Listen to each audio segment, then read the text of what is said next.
자, 총 6주의 과정으로 되어 있고요. 6주 만에 이 책이 끝날지 안 끝날지를 계산해 봤는데 도저히 안 끝나요. 그래서 뭐 빨리 나가봐야 한 주에 1.5장 뭐 이렇게 나갈 거예요. 제가 3장까지 읽어드리길 바랐던 이유는 3장까지가 이 책의 기본적인 서론부이기 때문에 책이 어느 정도 난이도인지 어려운지를 알 수 있기 때문에 3장까지 읽어보시라고 그랬던 거고요. 오늘 나가는 건 2장 정도 뭐 이렇게 나오고 다음 주에서도 한두 장씩만 나갈 거예요. 어차피 빨리 나가도 소화 안 되면 소용없기 때문에. 그리고 이 책은 의미가 깊게 기술이 되어 있는 스타일을 쓰죠. 여러분 이 책 읽어보셨으면 필자의 말투가 굉장히 진중하고 농담이 없고 그 다음에 좀 깝깝하죠. 예, 그런 오라일리 스타일로 책을 쓴단 말이에요. 그래서 이게 말이 함축적인 게 많고 행간이 깊어요. 그래서 책을 빨리 나가고 금방 읽어봐야 별로 소용이 없습니다. 오히려 천천히 보시고 자주 보시는 게 더 나을 수도 있어요. 그리고 이 영호님이 쓰시는 막 이런 결정대사 뭐 이런 거 있잖아요. 책 안에. 혹시 보셨어요? 뭐 여러분들 뭐 할아버지의 이름을 걸고 뭐 이런 명탐정도 있고 뭐 자기 키메세레이라고 해서 결정하는 말이 있잖아요. 이 책에 보면은 엄청 자주 반복되는 말이 다시 한번 강조한다. 뭐 이거 보셨어요? 그 말 엄청 나와요. 다시 한번 강조하겠다. 이 말이 계속 나온단 말이에요. 그런 문구들도 쓰고 굉장히 좀 현학적으로 책이 써져 있어요. 그래서 여러분들이 이게 글빨이 빨리빨리 안 나갈 거란 말이에요. 그리고 다 코드를 통해서 증명하려고 그러기 때문에 코드에 대한 설명도 많아서 코드를 일일이 다 머릿속으로 시뮬레이션 해봐야 되고 이래서 책이 잘 진도가 안 나가실 거예요. 그래서 책은 그렇게 진도를 빨리빨리 뺄 생각이 없으니까 가벼운 마음으로 한 주에 뭐 한 100장 이내를 읽는다고 생각하셔도 될 것 같아요. 오늘 그래서 이 책을 읽기 위한 기본적인 내용들을 짚어보고 그 다음부터는 책의 장수에 맞춰서 중요 내용들을 응용하거나 거기서 더 확장된 내용을 갈 거기 때문에 책보다 더 어려울 수 있어요. 제 강의가. 책을 소화하는 걸 기반으로 가기 때문에. 오늘만 좀 친절하게 이 책을 읽기 위한 기본적인 소양 교육을 할 예정입니다. 이 책이 이미 여러분들이 어느 단계에 기본 지식들을 다 갖고 있다고 생각하고 기술되어 있기 때문에 그렇게 쉽지 않아요. 책을 보시는데. 그래서 이 책을 보시기 위한 기본적인 내용들을 오늘 전개를 하고 그 다음에 극장 샘플을 좀 더 변형해서 더 살펴보는 시간을 갖도록 하겠습니다. 여러분들은 코딩을 왜 하시나요? 라고 물어보면 돈이죠. 그렇죠? 돈입니다. 그건 여러분들 개인 차원의 문제가 아니라 코딩이라는 학문 차원에서 똑같아요. 우리가 왜 코드를 그렇게 짜야 될까라는 질문에 대한 답은 모티베이션이고 그 모티베이션은 현대사회에서는 다 돈에 있습니다. 결국에 왜 그렇게 짰어? 라는 질문의 답은 돈이 들드니까. 이렇게 하면 돈을 버니까 라고 얘기할 수 있겠죠. 왜 그런지에 대해서 같이 얘기해 보도록 하죠. 왜 그런지에 대한 생각을 하려면 생각의 가장 기저를 이루는 철학에 대해서 생각해 볼 필요가 있죠. 철학이라는 건 뭐 대단한 건 아니고 일관되게 적용할 수 있는 사고의 틀 정도로 생각하셔도 될 것 같아요. 그러면 철학을 제가 플라톤이나 소크라테스 시대까지 올라갈 거냐? 그렇진 않아요. 근대의 과학사적인 철학을 살펴보려고 해요. 현대에 이르르는 이 근대부터 이루어져 있는 과학사 철학은 이 책의 1장에서 다루고 있는데 토마스 쿤에 대한 얘기가 나오죠. 토마스 쿤의 과학혁명의 구조는 과학적인 철학사조에 굉장히 큰 영향을 끼칩니다.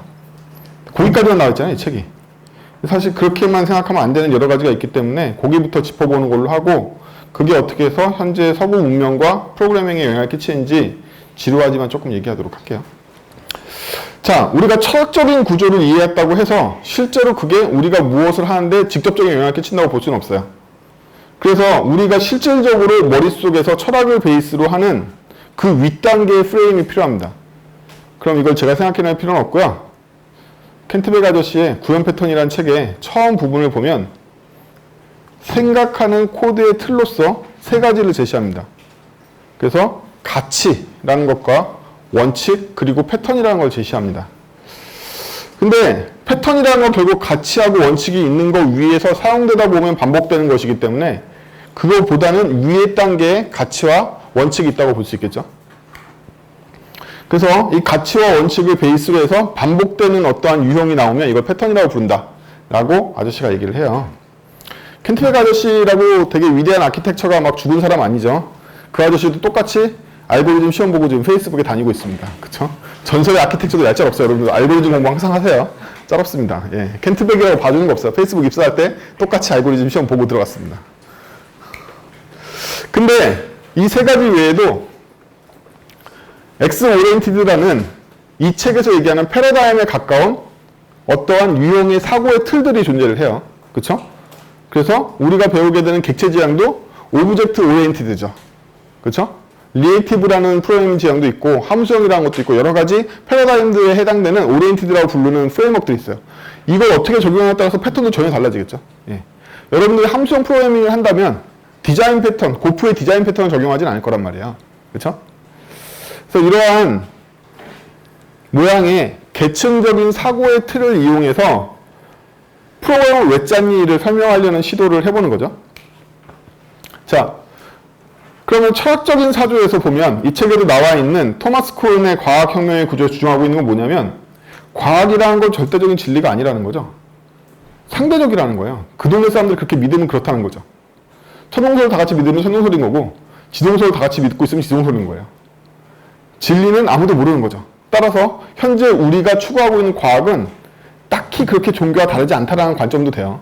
실제로는. 그게 과학혁명 구조의 주요 내용입니다. 언젠가는 분자가 최소단이라고 믿었던 사람들이 원자를 발견한 이후부터 패러다임이 바뀌어서 원자가 최소단이야 라고 주장하는 것처럼 과학적 사실이라는 게 의외로 상대적이라는 거야. 사람에 대해서 상대적일 수도 있고 시대에 따라서 상대적일 수도 있고. 그래서 상대주의의 기본적인 기틀을 과학적인 철학사조에서 만들어내게 됩니다. 물론 딴 사람도 있지만 기념비적인 게. 그럼 이제 토마스 쿨은 대단한 사람이라서 과학사조에 있어서 철학사조를 하나 만들어낸 그런 철학사조의 아버지 같은 녀석인 거죠. 근데 한 놈이 이걸 만들어내면 그 다음부터는 득달같이 달려들면 되잖아요. 뭐라고 달려들까요? 러커트 심내는 이 책에서 아니야, 네 말대로 과학은 존재하지도 않고 그러면 애들끼리 꿍짝꿍짝해서 여론 조성하면 그게 과학이 되니? 말도 안 돼. 과학은 합리적인 거야. 과학이라는 건 바른 방법이 있고 합리성이라는 게 있어. 해서 토마스 쿤의 내용을 반박하면서 합리주의적인 과학 사조론을 굉장히 주장을 합니다. 그럼 이제 안철수가 나올 때가 됐잖아요. 그렇죠? 그래서 난장판이 되면서 쌍비론을 이제 펼치는 거죠. 파월이 이때 쌍비론을 펼친 이후부터는 그 다음부터 여러분들 과학사 공부해보시면 엉망진창입니다. 예, 엉망진창이에요. 이놈이 잘못했고 이놈이 이만큼 잘못했고 저놈은 저만큼 잘못했고 막 난리가 났어요. 이 이유는 별로 정리할 필요도 없어요. 이 쌍비론 일단 안철수가 나오면 그 다음부터 끝이잖아요. 난장판이란 말이죠. 그렇죠? 그래서 그렇게 돼 있습니다. 그럼 여기서 제가 얘기하고 싶은 건 현대는 난장판이라는 얘기를 하고 싶은 게 아니라 상대주의와 합리주의는요. 과학사조에서만 나오는 건 아니에요. 실제적으로는 합리주의가 먼저 팽배해 있었어요. 언제부터? 산업혁명 시기서부터 생산 단가의 최적화, 노동시간의 최적화, 그 다음에 생산을 잘할 수 있다면 굉장히 좋은 거야. 이런 합리성이 굉장히 대두되면서 마치 중세의 종교가 지배했던 것처럼 인간성을 말살하고 합리주의에 사람들을 매몰시키는 일을 계속하고 있었단 말이야. 그러다가 르네상스가 일어났죠. 중세시대에는. 사람 본위로 돌아가야 돼. 그러한 운동으로서 상대주의가 대두하게 됩니다. 너무 피폐해지고 인간성이 말살이 되니까 아니야, 이건 상대적으로 볼 것들이 있고 인간을 중심으로 생각해야 돼. 이런 상대주의가 나온단 말이에요. 얘네들은 거꾸로 된 거죠. 왜냐하면 그 상대주의가 나온 이후에 이 토마스 쿤이 이게 나왔기 때문에 그래요. 그래서 현대 철학사조는 단지 과학사조뿐만이 아니라 모던한 웨스트의 아카데믹을 이루고 있는 사조는 합리주의와 상대주의가 공존하는 세계를 볼 수 있어요. 상대주의라는 건 이게 절대적인 기준인 게 아니라 보는 관점에 따라서 다르게 볼 수 있다는 거죠. 대표적으로 책에서도 설명하고 있는 클래스를 볼 수가 있죠. 네가 부모야? 아니야. 네 할아버지가 보기엔 넌 자식이지. 네가 자식이야? 아니야. 네 자손이 보기엔 넌 부모야. 이런 식인 거죠. 어떤 클래스가 자식이거나 부모가 확정적인 게 아니라 상대적인 위치에 따라서 달라진단 말이에요. 이 개념 그대로 차용하면 윈도우가 OS겠죠. JVM은 OS인가? 윈도우 입장에서 어플리케이션이겠죠. 하지만 자바 클래스 입장에서 OS 같은 녀석이겠죠. 그런 식으로 모든 것들을 상대적으로 파악하는 관점이 생긴단 말이에요. 그게 상대주의를 적용하는 분야인 거고. 그러면 합리주의는 어디에 생기죠?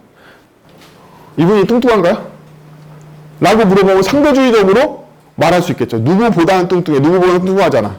그렇다면 우리는 다 뚱뚱하다는 말 쓸 수 없는 건가?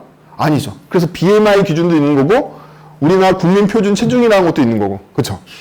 이 표준이나 기준을 만들어서 상대성을 적용하기 위한 그 기준 만들 때 그때 바로 합리성이라는 걸 적용한단 말이야. 대표적으로 뭐 평균이라든지 중간값이라든지 이거 다 합리성으로부터 사고가 발달된 거란 말이에요. 그렇죠? 그래서 여러분들이 개발할 때도 합리적인 사고를 통해서 기준을 도출하거나 서로의 합의를 만들거나 프로토콜을 정의하고 거기에 맞춰서 상대적인 위치로 무언가를 파악하려고 그런단 말이죠. 여러분들 개발하신 모든 것들, 특히 서양을 기반으로 만들어진 것들은 기저에 다 이게 깔려 있어요. 그래서 어떤 우리나라 사람들은 근데 동양적인 철학은 조화를 이루거나 절대적인 걸 추구하려고 한단 말이에요. 그렇지 않기 때문에 여러분들 사고를 굉장히 유연하게 갖고 이거는 상대적으로 파악할 수 있다라는 것들을 항상 염두에 두셔야 되고, 그럼 얘가 상대성을 갖기 위해서 적용되고 있는 기준은 어떻게 도출했지? 어떤 합리성이 있지? 이걸 동시에 추구하셔야지만 이 프로그래밍 세계의 깊은 부분들이 이해가 되기 시작합니다. 중요한 거예요. 그래서 다 까먹어서도 합리주의하고 상대주의가 있구나까지만 아셔도 괜찮습니다. 그럼 이러한 상대주의하고 합리주의 위에 무엇이 도출되어 있는지 보죠. 켄트백이 말하는 가치는 여러 가지가 있지만 사람들이 보편적으로 돈으로 환산할 수 있는 가치라는 게 있다는 거예요. 돈으로 환산할 수 있는. 돈이라는 얘기는 물론 안 했어요. 근데 그런 가치들은 여러 가지가 있겠지만 똑같이 100원을 봐도 어떤 사람들이 그 100원을 얼마큼 평가할지는 다른 문제잖아요. 켄트백이 보편적인 가치로서 개발자 세계에서 제시하고 있는 것들은 이런 세 가지가 있습니다. 커뮤니케이션. 네가 코드를 그따위로 짠 이유가 뭐야 대체? 내가 읽을 수가 없잖아. 우리 같이 개발할 거면 서로 읽을 수 있게 짜야 되는 거 아니야? 그쵸? 커뮤니케이션이 안 되면 비용이 발생하니까. 그래서 무언가 개발을 할 때는 커뮤니케이션이 잘 되는 방향으로 짜라. 마틴 파워도 똑같은 얘기하고 책에도 똑같은 내용이 나오죠. 좋은 코드에 세 가지 조건 해가지고 워킹 하는 거 외에도 커뮤니케이션 잘 돼야 되고 유지보수가 쉬워야 된다 이런 얘기 나오잖아요. 똑같은 커뮤니케이션 얘기예요. 그 다음에 되도록이면 간단히 짜라. 왜 복잡하게 짜냐. 이 세 가지 다 연결되어 있긴 한데 간단하게 짜면 짤수록 더 좋다는 거죠. 세 번째로는 유연하게 짜라. 유연하게. 근데 이게 굉장히 모순적인 것 같은데 사람들 마음속에 유연하면 복잡해진다라는 생각들이 있단 말이에요. 사실은 유연하다는 건 여기저기 쓸 수 있다는 얘기고 여기저기 쓸 수 있는 애들은 간단하게 생긴 애들만 가능해요. 여러분들이 실제로 어플리케이션 짰었던 메소드를 재활용할 가능성하고 매스 사인처럼 사인이라는 값 하나만 내보내는 함수하고 어느 쪽이 더 유연한가 생각해보면 사용처로 보면 매스 사인이 훨씬 더 높겠죠. 하는 일이 간단하기 때문에 그래요. 간단한 애들은 재활용할 수가 있지만 복잡한 일 하는 애들은 같이 잃어버리게 됩니다. 그래서 켄트베이 얘기한 거 똑같아요. 유연성을 얻으려면 간단하게 짜라. 그리고 유연성을 얻고 간단함을 얻었다면 커뮤니케이션도 도움이 되게 짜졌을 거야. 이런 얘기예요. 그래서 여러분들이 코드를 짤 때 추구해야 될 방향 중에 하나는 이러한 가치들을 추구해라 라는 얘기를 하고, 그에 비해서 원칙이라는 건 가치와는 무관하게 다 같이 지킴으로써 돈이 발생하는 행위를 얘기해요. 이렇게 생각해보죠. 여러분들이 현재 이 강의실에서 아무런 문제 없이 제 수업을 들을 수 있다면 그냥 앉아 계시고 몸이 갑자기 안 좋거나 따로 조치를 받아야 했다고 생각하면 손을 들어주세요 라고 얘기를 했을 때 여러분들은 어떤 원칙을 지키고 있는 거냐면 아무 일도 없으면 가만히 앉아 있을 거라는 원칙을 지켜주시고 계시는 거예요. 그렇죠? 이 원칙을 지키면서 얻을 수 있는 근본적인 가치는 뭐죠? 누군가 손을 들자마자 제가 즉각적으로 그 사람 반응해서 조치를 취할 수 있기 때문에 최소 비용은 그 사람을 케어할 수가 있겠죠. 근데 여러분들이 서 있기도 하고 강의 들을 때 손도 마음대로 들었다 놨다 하품했다 기지겠다 이어서 하면 누군가가 손을 들었을 때 제가 파악할 수가 없을 거 아니에요. 그래서 원칙이라는 건 주로 언제 가치가 발생을 하냐면 예외적인 상황을 즉각적으로 인식할 수 있기 때문에 원칙을 다 지킬 필요가 있는 거죠. 그렇죠? 그래서 어떤 경우에는 이 원칙을 다 지키고 있는데 튀어나오는 것만으로 바로 걔를 찾아낼 수 있기 때문에 가치가 발생하는 거예요. 그래서 원칙은 밸류와는 다른 방식으로 가치를 발생시킵니다. 그래서 그러면 인류 보편적인 원칙이라는 게 있나요? 없죠. 미국인 다르고 우리 다르고 그렇죠? 여러분 팀 다르고 다른 팀 다르고 다른 회사 다 달라요. 그래서 원칙은 여러한 레이어에 걸쳐서 만들어집니다. 여러분들이 한국인으로서, 인류로서, 그 회사원으로서, 그 팀원으로서, 혹은 본인으로서 지켜야 될 다양한 원칙은 다양한 그룹 속에서 레이어처럼 만들어지게 돼 있어요. 여러분들은 하나의 원칙만 지키는 게 아니라 각 그룹에서 요구하는, 각 카테고리별로 요구하는 원칙들을 지켜가면서 무언가 하고 계시는 거죠. 그걸 지키지 않는 사람들이 팽배하면 원칙의 이 기능들은 다 없어져서 아무런 효과가 없게 돼요. 원칙은 다 같이 지킬 때만 일어나거든요. 그래서 이게 켄트백이 그 책에서 얘기하고 있는 너희 이거 지키면 참 좋아. 일단 다 지켜봐. 되도록이면 변수의 생명주기를 짧게 가져가. 로컬라이즈 해가지고. 길게 가져가면 니네 다 머리 나쁘잖아. 이거 언제 만들어진 거 기억 못하니까 되도록이면 짧게 가져가. 뭐 이런 얘기죠. 켄트백 하는 얘기 보면 다 우리가 머리가 나쁘다는 걸 가정을 하고 있어요. 기본적으로. 그 다음에 중복을 최소화해. 이러면서 켄트베리 아저씨가 또 우리의 머리 나쁜 아저씨 우리한테 뭐라 그러냐면 중복은 제거하는 게 아니라 발견하는 거다라는 얘기를 합니다. 그게 무슨 얘기냐면 여러분들 실력이 더 좋아지면 그전엔 반복이라고 느껴지지 않은 것들이 반복으로 느껴져요. 그래서 나는 중복을 다 제거했어 라고 생각하겠지만 실력이 더 높아서 보면 반복이 있다는 거예요. 또. 그렇죠? 그래서 반복은 제거되는 것이 아니라 발견되는 거예요. 실력 수준으로 발견됩니다. 그래서 이 코드가 굉장히 중복이 적다라고 생각하는 것도 그때 그 수준뿐이에요. 또 수준이 올라가면 발견됩니다. 중복을 제거해라. 이건 사방에서 다 얘기하는 거죠. 드라이 원칙이라고 해서. 그 다음에 이거 짝을 맞추라는 거죠. 시메트리는. 게터 만들어 쓰면 세터 만들어. 왜? 사람의 머리는 의외로 이분법적 사고에 굉장히 특화되어 있습니다. 그런 얘기 하죠. 흑백 논리로 생각하지 마. 왜 그런 얘기가 나왔을까요? 여러분 다 흑백 논리로 생각해서 그래요. 사람 둘은 기본적으로 흑백 논리로 생각합니다. 이유는 우리가 원숭이부터 시작했다고 생각하면 나무에 샀을 때 신속한 행동을 필요로 한단 말이에요. 즉각적인 의사결정을 해야 돼. 내가 지금 여기서 도망갈 건지 있을 건지 바로 결정해야 돼. 그래서 우리는 기본적으로 이진 트리에 굉장히 강해요. 복잡한 의사결정을 여러 경우의 수를 하는 것보다 그냥 이진을 반복해서 의사 트리를 내는 게 훨씬 더 빠르단 말이에요. 사람 머리는. 그래서 이진 트리가 구축이 안 되면 굉장히 당황하게 됩니다. 여러분들이 어떤 클래스 만드는데 게터 있고 세터가 없으면 굉장히 당황하게 된단 말이에요. 그럼 세팅 어떻게 하는 거지? 이렇게. 그래서 되도록이면 짝을 맞춰서 만들어내라는 거죠. 제가 말하는 게 아니에요. 켄트백이 그렇다고. 그 다음에 켄트백이 얘기한 건 아니지만 여러분들 다 다양한 컨벤션을 지키고 계시죠. 회사 내에서. 컨텍스트적으로든 코드적으로든. 이런 원칙들은 이걸 지키지 않은 코드를 즉각적으로 발견하게 함으로써 많은 비용들을 줄여갈 수가 있습니다. 그래서 원칙에 대해서 많이 이해를 하셨으면 팀 내에서 작게는 자기 동료와 더 작게는 자기한 짝 프로그램만 사용하고 약속을 하나하나 만들어서 이유 다질 말고 이거 무조건 지키고 이거 안 지킨 거 있으면 그냥 버그로 확정 짓자. 이렇게 얘기하셔도 되는 거죠. 그렇죠? 그래요. 그 외에도 엑스-오리엔티드에 보면 OOP라는 지금 우리가 배우게 될 객체지향 프로그래밍론이라는 이 베이스를 깔게 되면 솔리드 원칙이나 드라이나 뭐 여러 가지 여기에 해당되는 다양한 기법들이 나오죠. 이 책 다 이거에 대한 얘기예요. 이 책은 객체지향에 대한 얘기이기 때문에 오직 여기를 다루고 있습니다. 함수지향이나 리액티브 프로그래밍이나 이런 데서 다루는 또 다른 여러 가지 가치들은 다른 데 있죠. 거기서는 또 다른 걸 지키라고 그런단 말이에요. 불변성이라든지 뭐라든지 뭐 이런 것도 많이 있어요. 객체지향은 참고로 불변성을 강요하지 않습니다. 그래서 이런 것들이 모여서 이 안에서 어떤 상황에 맨날 사용하게 되는 어떤 유형이 나타나요. 이런 것들 패턴이라고 부르고 이 패턴들을 정리해서 베스트 프랙티스를 만들어서 되도록이면 비용을 쓰지 않고 즉각 적용할 수 있게 만들면 더욱더 코스트가 싸진다는 거죠. 아까 말했지만 모든 모티베이션은 돈에 있다. 이게 다 돈을 적게 쓰거나 많이 벌려고 하는 일이죠.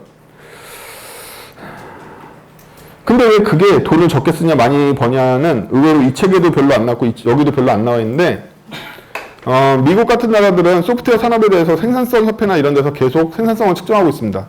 여러분들 최신 자료라고는 하긴 좀 그런데 제가 본 마지막 자료는 2012년도 자료인데 그때 미국 소프트웨어 시장을 봐도 여전히 50% 이상을 여러분들은 디버깅에 사용하고 있습니다.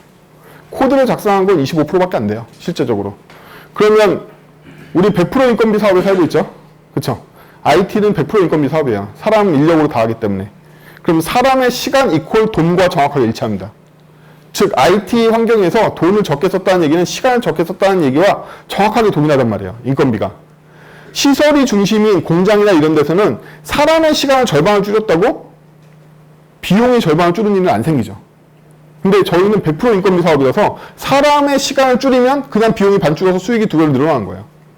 그래서 저희는 시간만 계산해도 되는 편한 산업에 있다라고도 얘기할 수 있죠. 여러분들 시간만 적게 쓰면 무조건 돈을 벌 수 있어요. 정말이에요. 제가 사장이니까 너무 잘하잖아요. 그렇죠? 개발 사장인데.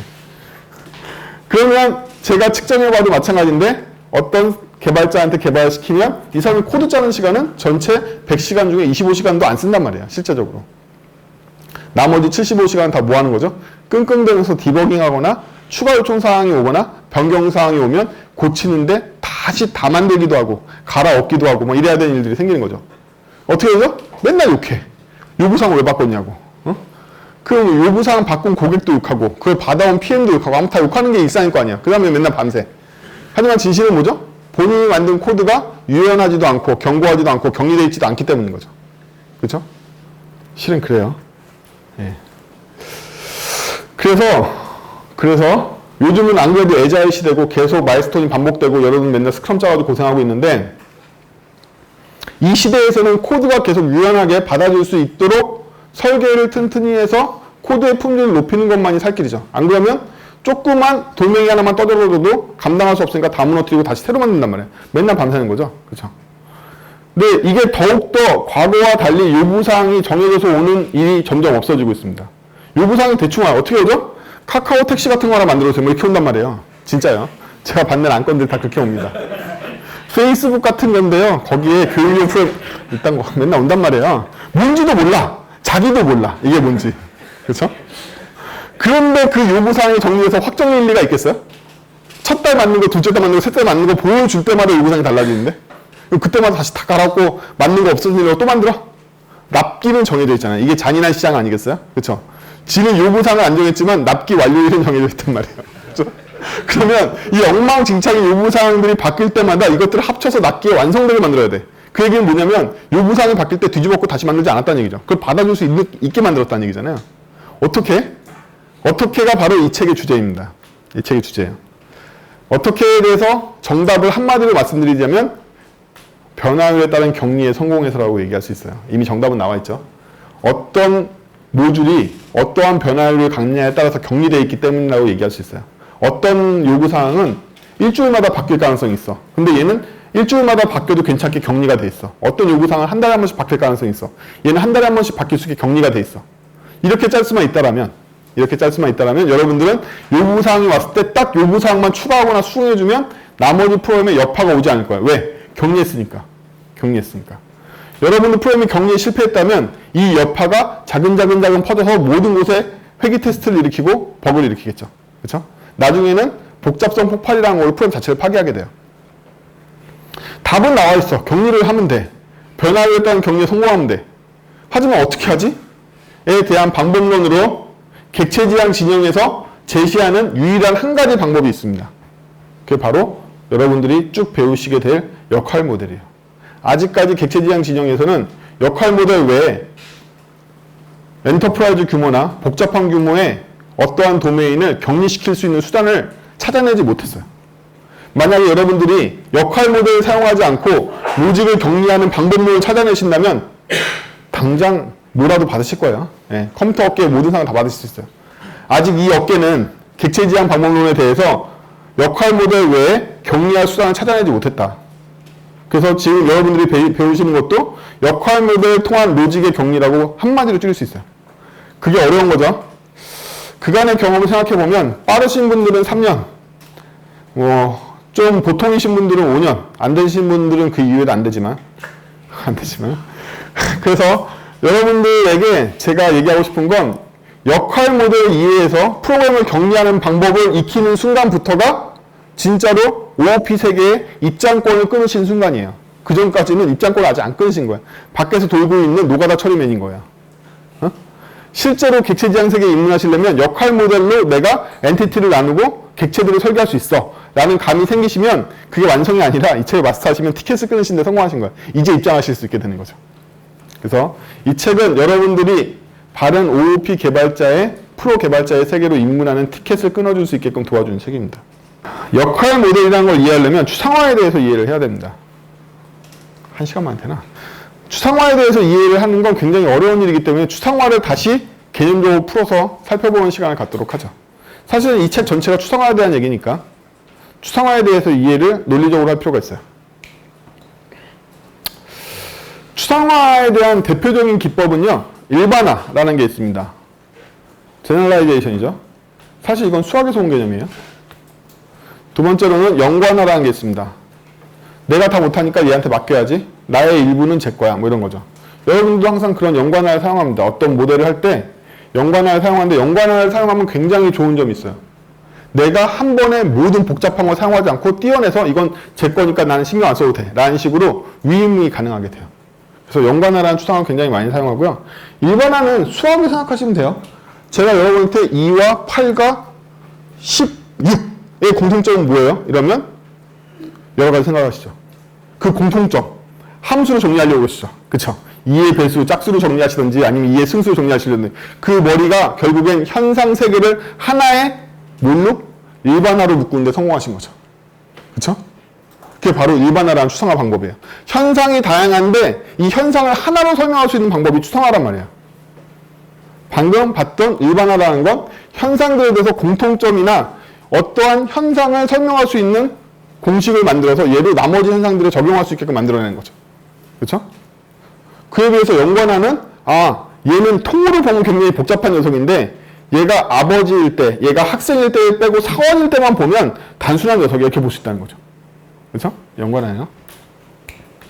그 외엔 집단화가 있습니다. 집단화 굉장히 많이 하죠, 저희가. 이 어그리게이션은 여러 가지 집합체를 다 가르치는 단어인데 체계적인 분류라는 카테고라이제이션이 저희가 대표적으로 사용하는 추상화죠. 넌 대체 뭐 하는 놈이야? 저 남자인데요? 뭐 이런 거잖아요. 그렇죠? 넌 대체 뭐 하는 놈인데? 저 학생인데요? 다 추상화해서 어떤 기법을 쓰고 있냐면 카테고라이제이션, 즉 그룹핑하는 걸 쓰고 있단 말이에요. 그렇죠? 이런 여러 가지 기법들이 있는데 이건 일반적인 모든 분야에 사용하는 사고적인 기법이고요. 여러분들이 추상화라는 단어를 IT 용어 사전에서 찾아보시면 두 가지로 나옵니다. 하나는 데이터 추상화라는 내용이 나오고 또 하나는 프로시저 추상화라는 얘기가 나옵니다. 그럼 이전에 이 책 전반에서도 언급하고 있는 프로시저라는 말을 여러분들이 먼저 알아야 돼요. 프로시저가 한국말로 하면 절차적으로 해석됩니다. 절차적이니까 일반 한국어의 단어로서 절차적으로 벌써 떠오르실 거예요. 순서대로 무언가 한다라는. 이건 고유명사예요. 여러분들. 그래서 여러분들이 앞으로 만나게 되는 모든 영어는 죄다 고유명사라고 생각하셔도 돼요. 이거 영어 사전에 나오는 단어와 다 관계없다고 생각하셔도 됩니다. 다 외우는 다 고유명사예요. 그럼 이때 말하는 프로시저는 뭐냐면 프로시저는 쉽게 말해서 메서드가 아닌 함수라고 생각하셔도 돼요. 프로시저를 해결한다는 건 뭐냐면 어떠한 함수에게 데이터를 넘기고 그 데이터의 처리를 맡긴다는 뜻이에요. 그걸 프로시저라고 합니다. 그래서 제어 구문으로 순차적으로 처리하는 걸 프로시저라고 얘기하는 게 아니에요. 그건 알고리즘이라고 얘기하는 거야. 알고리즘은 문제를 해결하기 위한 단계별 방법론을 얘기하는 거예요. 그게 알고리즘인 거고 여러분이 생각하는 이게 폼을 돌리고 이 폼을 돌려서 뭐가 나와 이게 순차적인 명령을 실행하는 건 알고리즘인 거고 그게 아니라 프로시저라는 건 데이터의 처리 방법을 함수에게 위임하는 걸 얘기하는 거예요. 그래서 프로시저를 기반으로 하고 있는 프로그래밍이 절차적 프로그래밍이라고 번역되지만 이건 굉장히 잘못된 거고 순서대로 처리하는 프로그래밍 방법이 있고 객체적인 프로그래밍 방법이 있는 게 아니라 함수만을 사용해서 데이터를 다루는 형태의 C 같은 프로그래밍 방식이 있는 거고 객체를 이용해서 이 프로그램을 다루고 있는 객체 지향 방식이 있는 거란 말이에요. 그렇죠? 그래서 앞으로 프로시저가 나오면 절차적이라고 생각하지 마세요. 책도 절차적으로 번역했지만 그건 이미 절차적이라는 말이 다 퍼져 있어가지고 이 저자도 어쩔 수 없기 때문에 그렇게 번역한 거예요. 순차적으로 일어나는 일이 아닙니다. 프로시저는 굳이 얘기를 하자면 여러분들 더 구체적인 의미들이 있긴 하지만 여러분들이 가장 쉽게 이해할 수 있는 건 함수예요. 함수를 이용해서 함수에게 데이터를 보내서 처리를 하게 만드는 것들이 프로시저적인 방법인 거죠. 그래서 이 정의, IT 사전에 있는 추상화 정의 자체를 보면 알겠지만 객체지향 패러다임이 오기 전에 정의되어 있는 것들이죠. 일단 살펴보죠. 그거 외에도 우리는 이 책에서 정의하고 있는 객체지향적인 추상화도 같이 살펴봐야 돼요. 어떻게 다른지 금방 보면 알아요. 자, 일단 데이터적인 추상화를 보면 데이터라는 건 메소드 같은 거나 함수가 없잖아요. 동작이 없단 말이에요. 행위가 없고. 이 데이터에 대한 추상화 방법은 크게 세 가지를 볼 수가 있습니다. 이거는 머릿속에 기억해 두시는 게 훨씬 더 좋아요. 모델링이라는 건 뭐죠? 대표적으로 프라모델 같은 거 생각해 볼 수 있겠네요. 진짜 건담과 프라모델 건담과의 차이는 뭘까요? 진짜 건담 싸울 수 있는데 프라모델 건담 못 싸운다고? 뭘까요? 여러분들이 데이터베이스를 만든 테이블로 만든 데이터 모델과 현실 세계의 진짜 엔티티는 어떤 차이가 있는 걸까요? 어떤 학생이 있는데 학생과 학생 테이블은 어떤 차이가 있는 거죠? 어떤 차이가 있냐면 모델링은 특정 목표에 따라서 기억해야만 할 것만 추린 것을 얘기해요. 그렇죠? 학생 전부를 있는 게 현실이란 말이야. 근데 내가 이 학생을 만약에 학적부를 관리하고 싶어. 학번 이름만 있으면 돼. 그러면 모델링 할 때 기억해야만 하는 것. 어떤 목적으로? 학적부 관리를 위해서 기억해야만 하는 것이 오직 학번과 이름뿐이라면 모델링의 결과도 학번과 이름만 나오게 되겠죠. 응? 그렇게 된단 말이에요. 그래서 모델링이라는 건 내 목적에 맞춰서 기억해야만 할 것을 추리는 행위를 얘기해요. 프라모델은 뭘까요? 건담 중에서 내가 눈으로 감상하고 손으로 만지작거릴 수 있게끔 필요한 속성만 남겨둔 게 바로 프라모델이 되는 거죠. 그 안에 진짜 메커니즘이나 뭐 건달이용 간마나 이런 거 안 들어있잖아요. 어쨌든. 그래서 내가 필요한 것들만 기억해야 될 것들만 목적에 맞게 추려내는 거 모델링이라고 합니다. 쉽죠? 카테고라이제이션은 얘기할 필요 없죠. 카테고리를 잘 만들어가지고 카테고리로 인식하는 거예요. 이게 쉽지만 동시에 어렵기도 합니다.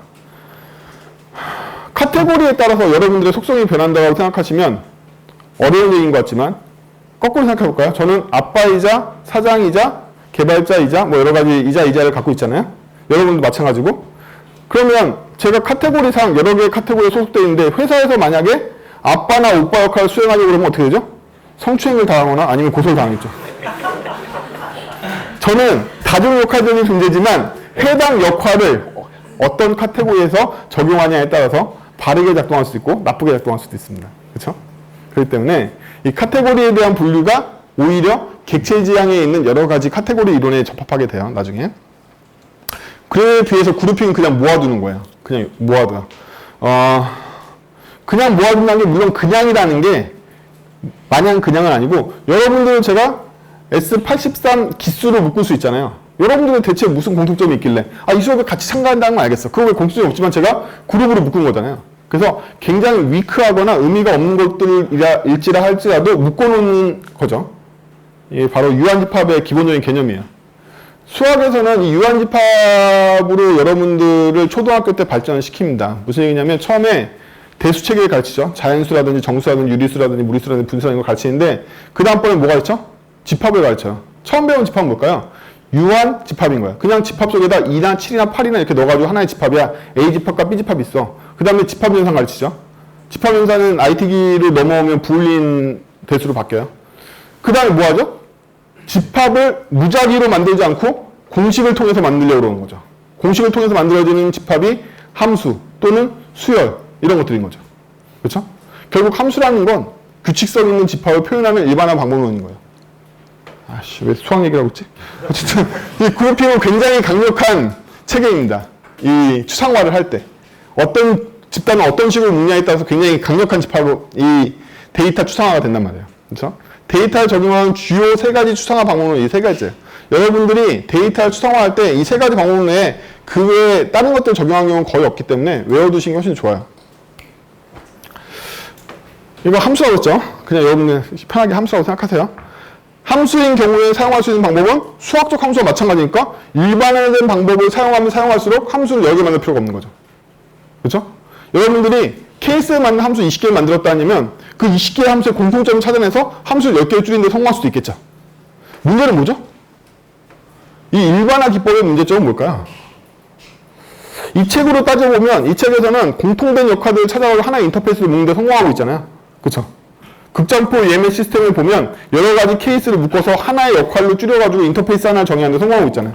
대부분의 경우. 이거의 문제점은 뭘까요? 문제점은요. 여러분 머리가 나쁘다는 거예요. 그래서 이거 할 수 있는 사람은 머리가 좋아야 돼요. 이걸 하는데 5년이 걸립니다. 머리는 나쁘다고 고정되어 있지 않고 훈련하면 좋아집니다. 이쪽 머리 서버로 텄다라면. 여러분들은 수학하고 안 친하시잖아요. 수학 싫어하고. 수학은 원래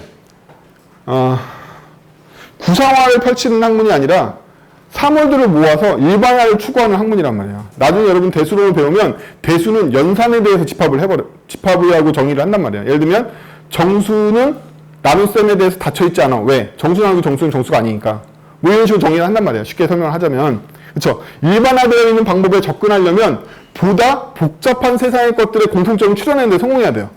그렇다는 얘기는 복잡한 상황들 다 개별을 기억하고 있고 이 안에서 본 적 없는 공통점을 찾아낼 수 있을 정도의 머리가 좋아야 된다는 얘기잖아요. 그렇죠? 이 책에서는 되게 손쉽게 인터페이스를 추출했지만 여러분들이 그 여러 가지의 케이스에 대해서 인터페이스를 쉽게 추출할 수 있을까요? 팀에 켄트백이 쓰면 되지. 그렇죠? 마틴 파울러나. 농담인 것 같지만 안타깝게도 이게 농담이 아니라는 게 문제예요. 큰 회사에 좋은 팀이 가면 그 팀에 결국에는 마틴 파울러랑 켄트백은 아니라도 비슷한 머리 좋은 인간들이 하나씩 있어서 그 사람들 다 설계를 합니다. 안타까운 현실이죠. 여러분들이 그 사람이 되냐 안 되냐의 문제인 거예요. 훈련하면 됩니다. 제 경험상 훈련하면 무조건 돼요. 결국에는 그런 추상을 할 수 있게 됩니다. 일반화가 가장 큰 문제죠. 프로시저에서 되게 중요한 추상화의 기법 중에 하나는 객체지향에서도 나오지만 캡슐화예요. 캡슐화는 데이터 은닉과는 틀립니다. 캡슐화라는 건 보다 추상적인 행위를 표현하는 거예요. 이 캡슐라이즈에 대한 정의가 워낙 많기 때문에 책에서만 해도 벌써 저자가 헷갈렸는지 3가지 정의를 하고 있어요, 이미. 여러분 3장까지만 읽어도 벌써 2가지 정의가 나와요, 캡슐라이즈에 대해서. 서로 다른 정의가 나온단 말이에요. 캡슐라는 사람마다 여러 가지로 정의하기도 하는데, 제가 여러분들한테 권할 수 있는 캡슐화에 대한 정의는 ATN기예요. ATN기. 여러분들 ATN기에서 출금이라는 메소드로 흡출했다고 생각해보죠. 그쵸? 여러분들은 출금하면 통장 넣고 돈 받으면 그만이잖아. 하지만 실제로 그 안에서 일어난 일은 굉장하겠죠. 인증 맞춰야 되고, 은행권 연결해야 되고, 보안 시스템 연결하고, 트랜지스 처리하고, 타은행 연결해가지고 서로 상호 인증 또 해야 되고, 뭐 난리가 나겠죠, 안에서. 여러분들한테 그러한 단계를 다 노출하지 않고, 오직 간단한 인터페이스인 출금이라는 거 하나만 노출하고 있잖아요. 그래서 이건 은닉과 다르게 추상화되어 있다는 거예요. 캡슐라이즈라는 건 어떤 행동의 복잡성을 감추고 사람들한테는 바깥쪽에 대한 굉장히 추상화되어 있는 인터페이스를 표현한단 말이죠. 이런 행위를 캡슐라이즈라고 합니다.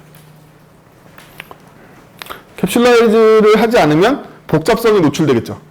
바깥에 복잡성이 노출되면 여러 가지 문제가 일어나는데 가장 큰 문제는 복잡성이 노출돼가지고 안에 고치기 힘들다 뭐 이런 얘기를 많이 하는데 그거보다 더 큰 문제는 뭐냐면 현실에서 접할 수 있는 여러분들이 만약에 은행권에 있는 ATM기가 지금 제가 말한 인터페이스를 다 노출하면 어떻게 될까요? 못 써. 이유는 뭐죠? 머리가 아프잖아. 그쵸? 복잡성을 노출하면 사용자의 지능이 굉장히 높아져야 돼요. 우리가 만든 모듈을 누구나 쓰게 하고 싶다면 무조건 캡슐라이제이션을 해야 돼. 여러분들이 더욱더 캡슐화하지 않고 노출할수록 이걸 사용해야 될 사람들의 지식 수준이나 기억력이나 조심스러움이 굉장히 부과되기 때문에 거의 실패할 확률이 높아져요. 그렇죠?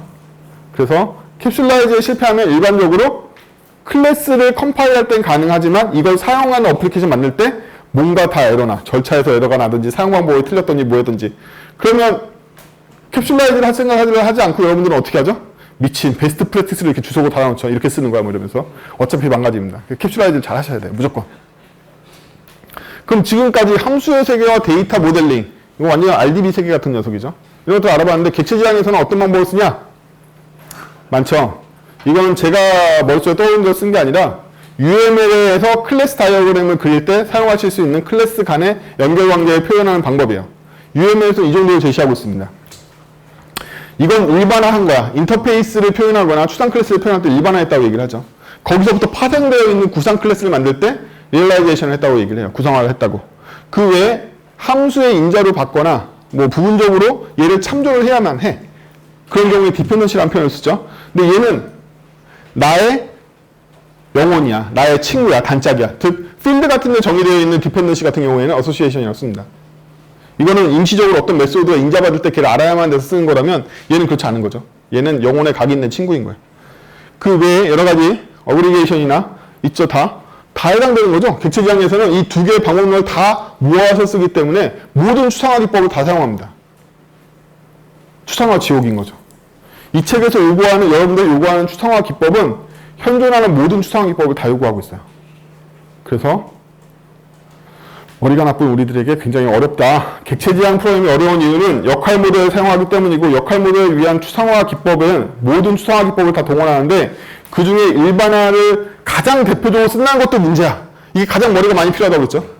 예, 이게 가장 큰 문제죠. 이건 제일 많이 써. 그러니까 가장 어려운 거야. 그래서 객체지향 프로그램 자체를 이해하는 건 어렵지 않지만 실제 역할 모델을 구현해서 제대로 된 추상화를 할 수 있는 사람은 극히 드물고 왜냐하면 오래 걸려서 머리 좋은 사람이 드문 게 아니라 오랫동안 수련하는 데 실패해서 거기에 도달하지 못해서 드뭅니다. 드무니까 뭐죠? 도달하면 여러분들은 자유예요. 아무 회사나 옮기시게 됩니다. 진담이에요. 여러분들이 역할 모델에 따른 설계 경리에 성공하시면 아무 회사나 취직할 수 있어요. 장담할 수 있습니다. 실제로 거기에 도달하는 사람은 굉장히 드물어요.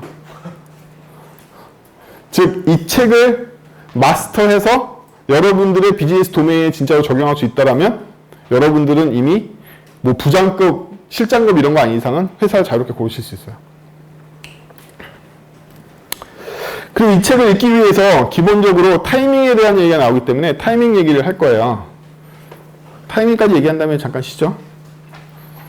타이밍이라는 건 뭐냐면 프로그램이 실행되는 순간이 언제냐라는 거죠.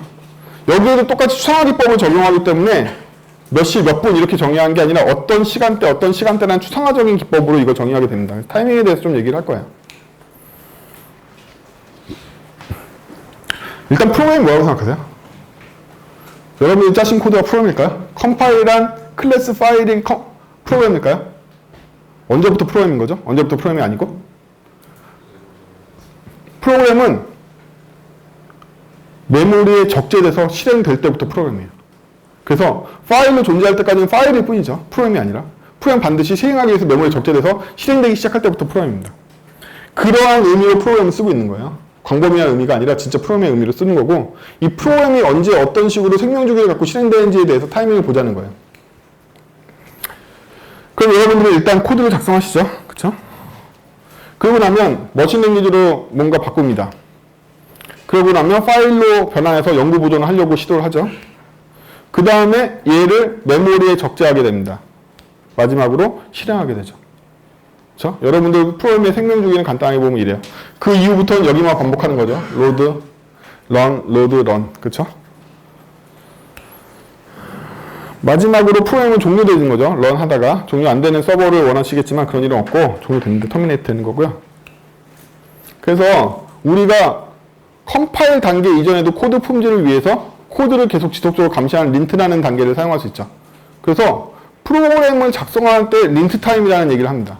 아, 그거 왜 린트 타임을 못 골라내서 린트 바꿔봐. 이런 얘기를 할 수 있는 거죠. 네가 쓰는 린트가 후졌으니까 코드가 그런 게 나오지. 린트 좀 교체. 뭐 이런 얘기가 나온다는 거예요. 코딩을 짤 때 이미 서포트를 받을 수 있기 때문에 이걸 린트 타임이라고 할 수 있겠죠. 당연히 머신랭귀지를 바꿀 때 컴파일러가 똑똑하게 사람을 잡을 수 없는 여러 가지 오류를 잡아줍니다. 이 컴파일 타임이죠. 그래서 린트 타임을 못 잡았으면 컴파일 타임을 맞고 싶어. 이런 생각을 하는 거죠. 그 다음에는 어쩔 수 없이 실행 타임을 넘어갑니다. 런타임 에러가 되는 거죠. 그렇죠? 그래서 여러분들이 발생시킬 수 있는 에러는 린트 타임 에러와 컴파일 타임 에러, 런타임 에러라고 볼 수 있겠죠. 근데 문제가 하나 더 있어요. 여기엔 드러나지 않지만 런타임에도 에러를 발생시키지 않는 경우가 있습니다. 예를 들면 여러분들의 봉급을 계산하는데 여러분들이 7월에만, 그것도 2019년 7월에만 봉급이 빵원으로 만들어지는 버그가 있어. 하지만 런타임에 스로우가 발생하지 않았어. 두렵잖아요. 그쵸? 두려워. 이 두려운 현상을 컨텍스트 에러라고 합니다. 그래서 런타임 에러 다음에 컨텍스트 에러, 의미론적 에러가 있고, 의미론적 에러가 굉장히 무서운 이유는 발견할 방법이 딱히 없습니다. 런타임 에러는 죽기라도 하지. 하지만 여러분들이 런타임 에러를 잡을 수 있다고 생각하면 큰 자만입니다. 제가 런타임 에러의 예제로 맨날 드는 게 뭐냐면, 여러분들이 슈팅 게임을 하는데 왜인지 모르겠지만 두 번째 판에 폭탄을 쓰고 세 번째 판에 보스의 총알을 맞으면 안 죽어. 재현할 수 있어요? 못하죠. 런타임 에러는 재현할 수 있다고 생각하면 큰 착각이에요. 내가 원하는 순간에 걔가 재현된다고 생각하면 큰 착각이다. 런타임 에러는 대부분 못 잡습니다. 제한된 경우에만 잡을 수 있어요. 그러면 런타임 에러를 언제 잡을 수 있을까요? 코드에서 이미 런타임 에러를 예상하도록 만들어놨을 때만 잡을 수 있어요. 그 외에 예상하지 않은 포인트에 생긴 런타임 에러는 캔트백도 잘 못 잡아요. 예, 누구나 잘 못 잡습니다. 그래서 웬만하면 우리는 언제? 컴파일 타임에 맞고 싶거나 린트 타임에 맞고 싶은 거죠. 에러를. 런타임으로 가면 최악이니까. 그렇죠? 그나마 런타임에 걸리면 행복한 거죠. 근데 어떤 언어에 따라서는 런타임밖에 못 쓰는 경우도 있어요. 에러를 잡을 때. 대표적으로 스크립트 랭귀지죠. 그래서 스크립트 랭귀지도 웬만하면 이러한 타임을 더 강화하려고 그러는 거죠. 그래서 자바스크립트 같은 경우에는 자바스크립트 린트를 검사한다든지 타입스크립트 컴파일러를 미리 한번 돌려가지고 검사를 해본다든지 그 다음에 실행하려고 그러는 거죠. 그렇죠? 이거는 프로그램을 작성하시고 프로그램이 실행되는 데까지 생명주기였다면 간단히 줄이면 이 정도죠. 스크립트 프로그램은 어떤 생명주기를 갖느냐? 이런 생명주기를 갖습니다. 똑같이 랭귀지 코드를 짤 때는 린트 타임이 발생하지만 바로 파일이 돼버리죠. JS 파일 여러분 바로 만드실 수 있고요. 바로 브라우저에 로딩 시킬 수 있고 로딩이 된 이후에 머신 랭귀지로 바뀐단 말이에요. 그쵸? 그러면 머신 랭귀지로 바뀌는 순간 발생할 수 있는 유일한 에러는 뭔가요? 신텍스 에러밖에 없어요. 그쵸? 이때 발생할 수 있는 에러는 신텍스 에러밖에 없어요. 안타깝게도. 그래서 나머지 에러는 못 잡는 게 이거의 치명적인 단점이죠. 나머지 에러는 다 여기로. 이 동네에서는 어떻게든 여기를 안 보내려고 여기서 발악을 하는데 이 동네는 이게 기본이야. 그쵸? 따라서 클라이언트 자바스크립트 개발하는 사람들이 실력이 진짜로 잘 만들었다면 훨씬 더 좋겠죠. 실제로 그래요. 왜냐면 그 사람들은 머릿속에서 이 짓을 한 거죠. 여기 에러 안 타는 얘기는 그렇잖아. 이게 여기서 했다는 거잖아. 머리로. 네. 그래서 스크립트 개발자들이 우습게 보이고 욕먹는 이유는 당연하게도 만드는 프로그램의 난이도가 버그 안 나기가 훨씬 더 어렵기 때문이에요. 그렇죠? 그래서 프론트 업계도 자꾸 중간에 이런 애들 껴가지고 야 니네가 똑똑한 게 아니라 우리 게 너무 어려운 거야. 우리도 도구가 도와주면 더 잘할 수 있어. 뭐 이런 얘기를 하려고 그러는 거죠. 그렇죠? 예전에 자바스크립트 코드가 짧아가지고 괜찮은데 요즘 길어가지고 되겠어요? 안 되겠죠? 이제서야 런타임에 대한 얘기를 할 수 있습니다. 방금 실행이 언제 일어나는지 보셨죠? 그러면 이제부터 우리 머릿속에 좀 더 돋보기를 들여다보고 로드에서 실행되는 쪽만 생각해 보도록 하죠. 파일인 상태에서 메모리에 아직 적재를 안 했잖아요. 여러분들이 드디어 실행을 눌러야지만 메모리에 적재가 됩니다. 그러면 처음 단계는 로딩이겠죠? 로딩하면 메모리에 적재될 때는 명령과 값으로 로딩이 됩니다. 요즘 모든 프로세스는 대부분 그래요. 그 메모리에 명령 세트와 값 세트가 로딩이 되고요. 우리가 상대하는 CPU가 있겠죠? CPU는 간략하게 그리면 되게 복잡하게 생겼지만 외부 버스를 통해서 제어 유닛, 연산 유닛, 데이터 유닛이라는 세 가지 대형 유닛이 있습니다. CPU 안에. 그래서 제어 유닛에서는 디코더라는 걸 이용해가지고 명령들을 해석하거나 정리하는 데 사용하고요. 데이터 유닛은 저 데이터 부분들을 조작할 때 써요. 메모리 계수기라고 부르는 건데 메모리의 위치를 찾아서 넣거나 읽거나 빼거나 더하거나 뭐 이런 거 하는 거죠. 연산 유닛은 여러분들이 아시는 연산이에요. 더하기, 빼기, 나누기, 곱하기 하는 거. 그러면 로딩 이후에는 뭘 하냐면 인스트럭션 패치와 디코딩을 합니다. 인스트럭션 패치는 뭐냐면 명령을 가져와가지고 디코더하면 디코딩 시키는 거예요. 메모리에 있는 명령이 직접 CPU의 명령과 일치하지 않기 때문에 디코딩을 통해서 CPU가 이해할 수 있는 명령을 다시 바꿔줍니다. 명령이 적재되겠죠? 이렇게. 그러면 외부 버스에서 패치한 명령이 들어오게 되고 여기서 디코딩을 하게 됩니다. 그리고 나서 연산 유닛으로 보내는 거예요. 이 명령을 실행해라. 디코딩이 끝나면 이 명령이 뭔지 알게 됐기 때문에 연산 유닛이 해석할 수 있는 명령이 바뀌었기 때문에 그 명령을 실행하게 됩니다. 실행하게 되면요. 이 실행을 위해서 명령 안에 포함되어 있어요. 데이터 유닛에서 값을 뭐뭐 가져와야 돼. 이렇게 가져오게 시킨단 말이에요. 그리고 나서 그 값을 데이터 유닛이 연산 유닛에 주면 연산 유닛이 데이터와 명령을 이용해서 다시 데이터 유닛의 결과를 돌려주게 됩니다. 이걸 execution이라고 불러요. 실행이라는 거죠. 그 다음에 다시 데이터 유닛이 그 값을 메모리의 특정 위치로 돌려주게 됩니다. 그렇죠? 이게 바로 1 더하기 2는 3이 된 거예요. 그렇죠? 더하기라는 명령이 적재됐고 1과 2가 있는데 명령 더하기가 와서 이 더하기 명령이 1과 2를 요구해서 값 2, 3에서 빼가줬더니 걔 연산인 3을 값 1에다 넣은 거죠. 그렇죠?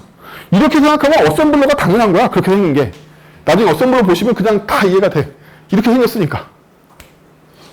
그래서 그 이후에 뭐 할까요? 명령 하나 실행했으니까 다음번 명령으로 가겠죠. 이게 바로 노이만 머신입니다. 이게 폰노이만 머신이라고 부르는 거예요. 원리예요. 여러분들은 프레임 적재하시면 중간에 멈출 수 없이 쭉 한 번에 실행됩니다. 이걸 동기화 명령이라고 불러요. 싱크 플로우는 뭐냐면 명령이 메모리에 적재된 순서대로 흘러가는 걸 얘기해요. 그렇죠? 이게 바로 싱크, 어싱크를 나타낼 때 얘기하는 싱크예요. 여러분 싱크 로직을 짰다는 건 여러분이 짠 코드가 명령으로 순차적으로 적재되어 있고 노이만 머신이 하나씩 꺼내가지고 실행을 해간다는 뜻이에요. 별 얘기를 다 하네. 어쨌든 이게 여러분들이 보는 런타임에 일어나는 일이에요. 아까 적재 이후에 일어나는 일. 로딩하고 난 다음부터는 이 일이 계속 일어납니다. 패치, 디코딩, 익스큐션이 계속 돌아가면서 일어나서 언제까지? 명령을 다 소비할 때까지 일어나고 그 다음에 어떻게 하죠? 터미네이션이 됩니다. 해제되는 거예요. 해제 안 되려면 다시 제어 명령을 이용해서 명령의 다른 위치로 보내거나 점프를 시켜야 돼요.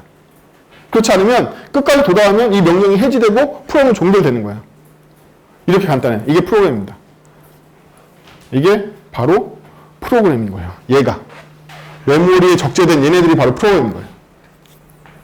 그럼 메모리에 적재되어 있는 프로그램과 실행에 대해서 이해를 했죠. 이 실행을 런타임이라고 부릅니다.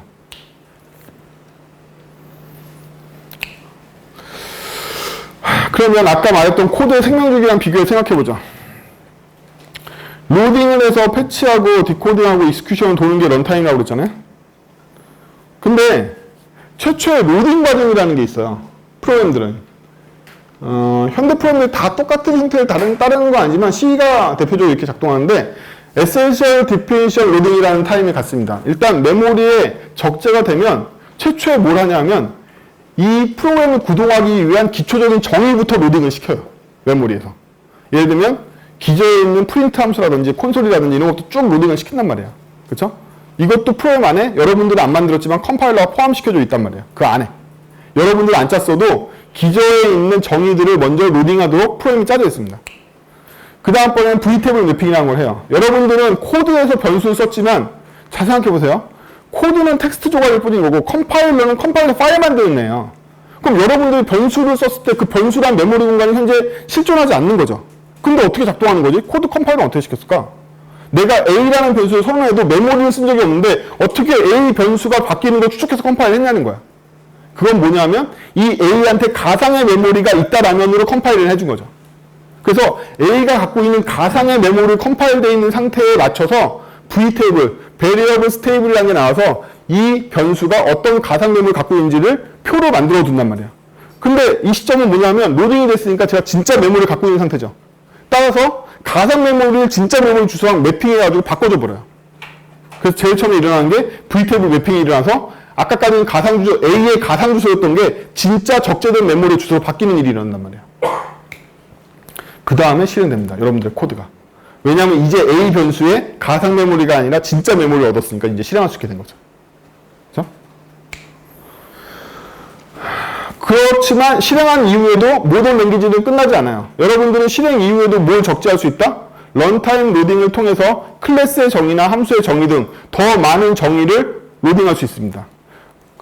최초의 프로그램을 실행할 때만 여러분들이 정의한 클래스나 이런 게 로딩되는 게 아니에요. 자바만 해도 실행 도중에 계속해서 새로운 클래스들을 로딩할 수 있죠. C도 그렇고 DLL 같은 걸로. 그렇죠? 자바스크립트는 말할 것도 없죠. 처음부터 이런 과정이 없었기 때문에 실행되면서 함수고 클래스고 다 정의되는 거잖아요. 이러한 정의들이 계속해서 런타임에 로딩되게 됩니다. 자바라는 언어는요, 대단한 점이 뭐냐면 업계 최초로 런타임 로딩을 기본으로 채용했다는 거예요. 무슨 얘기냐면 이렇게 적재되는 것들은 다 핫스왑이라고 부르는 핫스왑? 뭐지? 핫포인트인가? 그걸로 부르는 JVM한테 내장시켜 놓고 여러분들이 정의한 클래스는 전부 다 클래스 로드라는 걸로 런타임에 이렇게 로딩해 온단 말이야. 그냥 자르 파일이 2기가 5기가 되는데 여러분들이 자바로 프로그램 크게 만들면 자르 파일만 해도 2기가 5기가 되는데 프로그램이 어떻게 안 뽑고 실행되는 거지? 이렇게 생각해 보신 적 없어요? 자르 파일이 10기가라도 여러분들 JVM 실행하면 안 뻗어요. 이유는 필요한 클래스를 필요할 때 처음으로 파일에서 로딩하기 때문에 그래요. 자바는 업계 최초로 런타임 로딩을 기본으로 채용한 언어란 말이에요. 그게 바로 대단한 점이에요. 그래서 그 전에 C나 C++에서는 런타임 로딩이 기본이 아니었기 때문에 여러분들이 클래스를 200개를 만들면 일단 200개를 적재하고 프로그램이 시작돼. 하지만 자바는 여러분이 만든 걸 단 하나도 로딩 안 하고 시작한단 말이에요. 필요할 때 최초로 그 클래스를 쓰려고 할 때 없으면 클래스 로드가 로딩해 온단 말이에요. 파일로부터. 그런 거죠. 그리고 나서 또 실행하죠. 새로운 클래스 로딩했으니까 그 클래스 가지고 또 꼼짝쭉 하는 거고. 그렇죠? 런타임에 이런 일들이 일어난단 말이에요. 그래서 같은 런타임인데도 불구하고 초기화 런타임과 그 이후에 실행이 계속된 런타임이 굉장히 다르다. 이건 한 번만 일어나겠죠. V테이블 매핑이나 이런 것들은. 그렇죠? 하지만 이 일은 계속 일어난단 말이에요. 실행되는 도중에도. 런타임이 쉽지 않다는 건 아시겠죠? 스크립트 프로그램은 어떤 식으로 일어날까요? 이런 식으로 돼 있으니까. 그쵸? 이 과정으로 생각을 해보면 스크립트의 생명주기로 생각해보면 런은 이때 그냥 일어나는 거잖아요. 그럼 아까 말했던 초기화 데피니션을 로딩할 수 있는 찬스도 없고 V테이블 매핑도 없을 거 아니야. 얘는 제로부터 시작되니까 컴파일 된 거나 최초 로딩이 없단 말이야. 따라서 얘는 무조건 실행해. 일단 실행을 해야지 내가 만든 클래스가 함수가 로딩이 되는 거죠. 그렇죠? 그럼 여러분들이 쉽게 말해서 브라우저가 시작되고 jQuery를 로딩했다고 생각해보죠. 그럼 지금 jQuery가 로딩된 거잖아요. 그렇죠? 그리고 나서 jQuery 쓰는 코드를 가지고 여러분들이 실행하실 거 아니에요. 그러면 다 런타임인데도 불구하고 jQuery를 로딩하기 전과 후로 나눌 수 있겠네요. 그래서 여기엔 임의의 타임 구역을 나눌 수가 있습니다. 스태틱 타임과 런타임으로. 상대적인 거죠. 다 런타임이지만 얘를 기반으로 생각해보면 얘의 기반이 되는 jQuery가 로딩되는 건 얘보다 앞서서 반드시 일어나야 되는 일인 거죠. 상대적인 시간을 봤을 때 얘를 기반으로, 얘를 정적인 내용으로 보고 얘가 실행될 거 아니에요. 얘 입장에서는 얘가 정적 타임으로 보인단 말이야. jQuery가 없으면 이 코드는 다 무용지물이니까. 마찬가지로 또 내가 다른 클래스나 다른 걸 사용하고 있다면 쟤조차도 이게 바로 처음에 배웠던 상대주의인 거죠. 런타임이라는 걸 여러분들은 절대적이거나 확정된 단어로 생각하시면 안 된다는 거예요. 런타임 안도 다시 런타임을 쪼갤 수 있단 말이야. 얘가 런타임으로 보여? 얘가 보기에는 얘도 런타임이 아니야. 얘 입장에서는 얘가 확정 타임인 거지. 얘 입장에서는 얘가 확정 타임인 거고. 그쵸? 여러분들 HTML 열어보면 스크립트 20개씩 나오잖아요. 그쵸? 그쵸? 그래서 머릿속에 항상 기억해야 될 게 얘네들이 쓰는 개념들이 다 상대적이라는 거예요. 절대적이지 않고. 누구 입장에서 보면 반대쪽이 정적 타임으로 보인단 말이지. 런타임에 대해서 배웠죠? 그래서 런타임에 대해서 배운 걸 한마디로 요약하면 런타임이 확정적인 무엇이다 라고 가정하지 말라는 거예요. 심지어 정적 언어조차도 런타임의 정의가 로딩되기 시작하고 vtable 매핑을 그때 가서야 한단 말이지. 원래 돼 있는 게 아니라 이거 내가 컴파일하기 전에 코드로 만들어놓은 클래스는 정적 언어니까 실행할 때 이미 클래스가 다 돼 있는 거 아니야? 그것도 다 런타임에 로딩한 거예요. 런타임에 실행하는데 실패하면 다 로딩 안 된단 말이지. 그쵸? 그래요. 런타임은 되게 유연하다. 런타임 내에서 다시 나눌 수도 있고 언어에 따라서는 런타임 정의가 애매모호한 경우도 있고.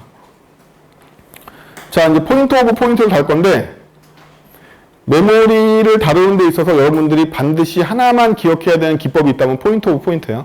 뭐냐면 특정 포인트를 직접 가르치지 않고 어떤 값을 얻기 위해서 포인트를 찾은 다음에 그 포인터로 다시 포인터를 찾겠다는 뜻이에요. 왜 그런지 생각해보죠. 자, 여기에 가상의 메모리판이 있습니다. 메모리판에는 각각 메모리 주소가 써져 있죠. 간단히 변수 하나 만들어 볼까요? A에다 테스트라는 문자를 넣었어요. 그러면 복잡한 객체 모드 생각하지 말고 제가 테스트라는 글자를 메모리에 그대로 박도록 하겠습니다. 이렇게.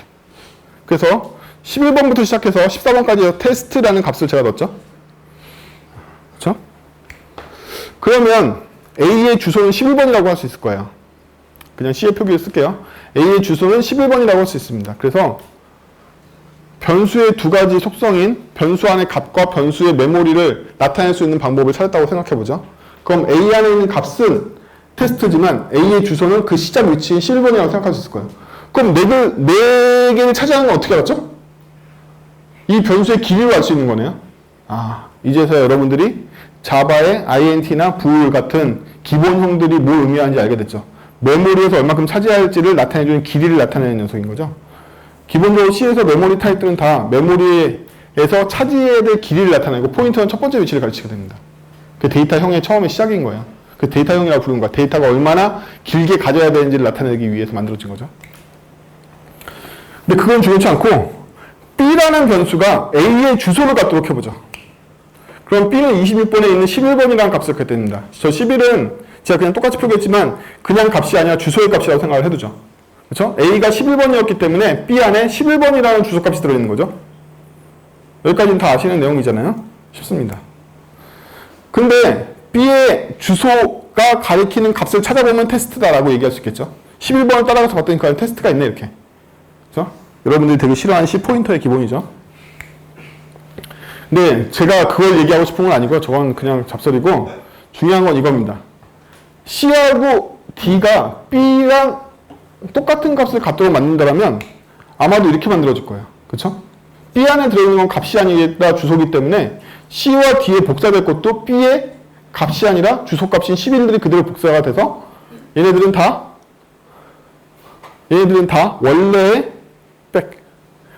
원래 A를 다 가리키고 있게 되겠죠.